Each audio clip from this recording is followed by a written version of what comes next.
Stop what you're doing. I'm about to show you something you already suspect deep inside, but can't explain. The United States of America is currently in the midst of a war. Not the kind when one country attacks another with missiles or tanks. Not like warplanes dropping bombs on our Pacific Fleet. Not like a hostile neighbor launching a surprise invasion across our borders. Instead, we face a cruel and merciless enemy who invented a whole new type of war, one that threatens us now more than all the bombs in the world.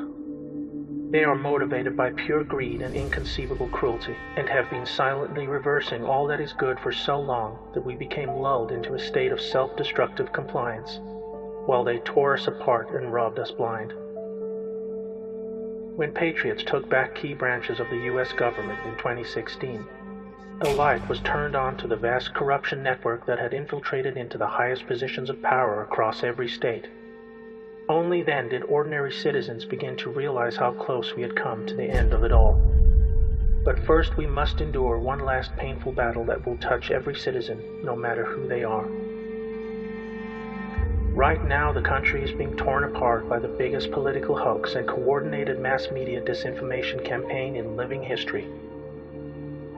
You may know it as COVID-19. Let me tell you a story. In 2015, as directed by the globalist criminal corruption network known as the Deep State, President Barack Obama authorized millions in funding for the Wuhan Institute of Virology, the location now understood to be the epicenter of the COVID-19 outbreak.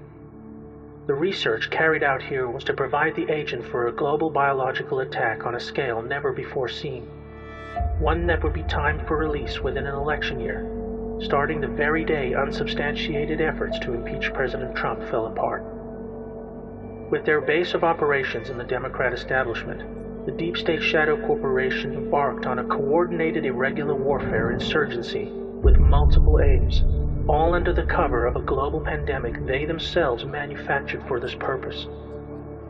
Enabled by their owned and controlled corporate media monopoly, they instigated a heavy-handed and unjustifiable nationwide shutdown to reverse Trump's many economic and unemployment gains, with Democrat-controlled states suffering the harshest restrictions in the country.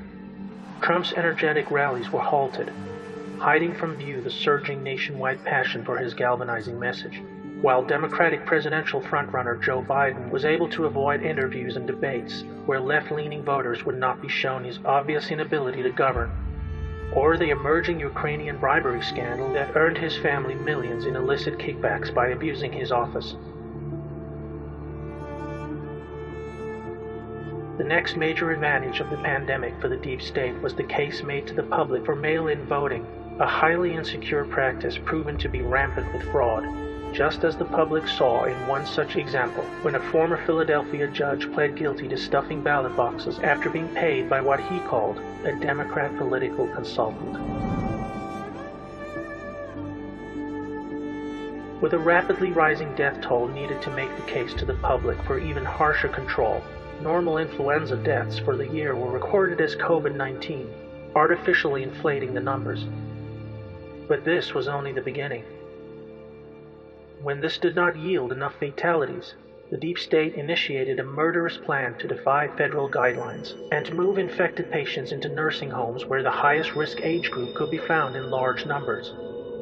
The Deep State governors of New York, New Jersey, California, Pennsylvania, and Michigan oversaw what can only be described as a genocide of our elderly loved ones, even as the quickly constructed field hospitals and medically equipped Navy ships stood mostly empty.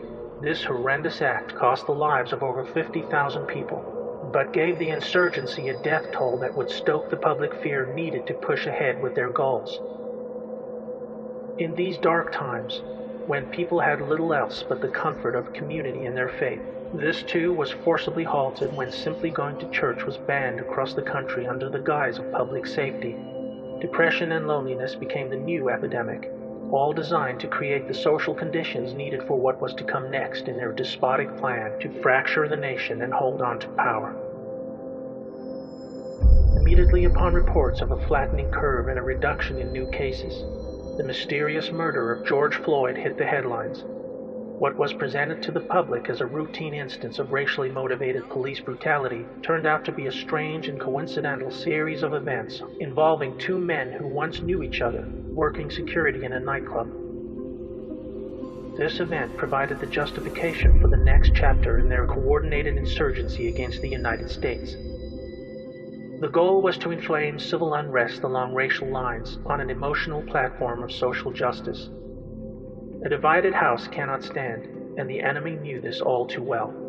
Black Lives Matter was funded and designed by the corrupt Democrat establishment as a social weapon to draw crowds of well-meaning protesters into harm's way, using them as human shields while they pushed a savage insurrection on city streets. This was intensified even further by folding in the violent paramilitary group Antifa, who were given a free pass by Democrat mayors and governors to loot stores, smash up small businesses, and assault innocent bystanders. The public were shown in explicit detail how Democrat leaders refused to protect local citizens, choosing instead to provide an open road for the anarchists to destabilize civil society, allowing the innocent to be indiscriminately injured and terrorized. Knowing that lawless chaos would accelerate their aims, they began calling for the elimination of police, while evicting the National Guard, who were made available to protect the public against the worst of the violence. D.C. Mayor Muriel Bowser even called for the elimination of the White House fence, just days after a close call by rioters who attempted to breach the perimeter.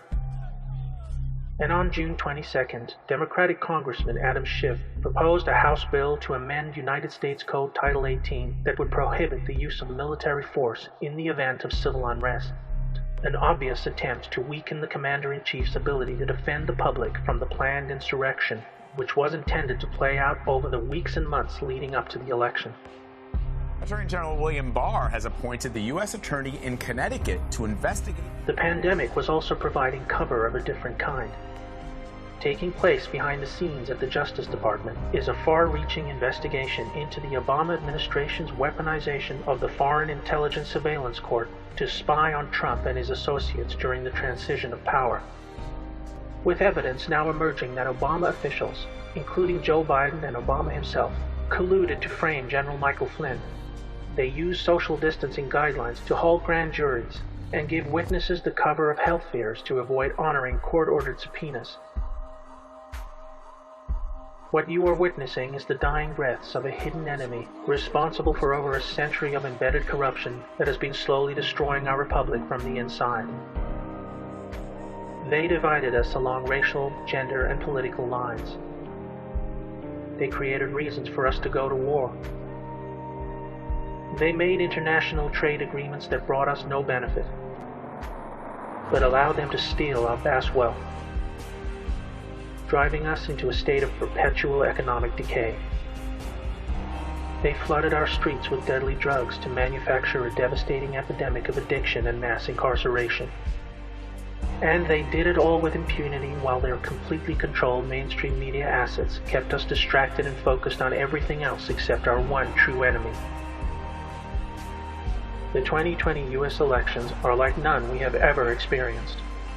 COVID-19 is being sold as a natural event, but we see now it is an attempt by enemies of humanity to hold on to power. After November, they stand to lose it all, but they will do everything to keep the crisis alive and the people in fear. To win, we must remember what made us strong, so that true justice can finally return to what is, and always will be, the most exceptional republic ever to exist in all of human history. May God bless America.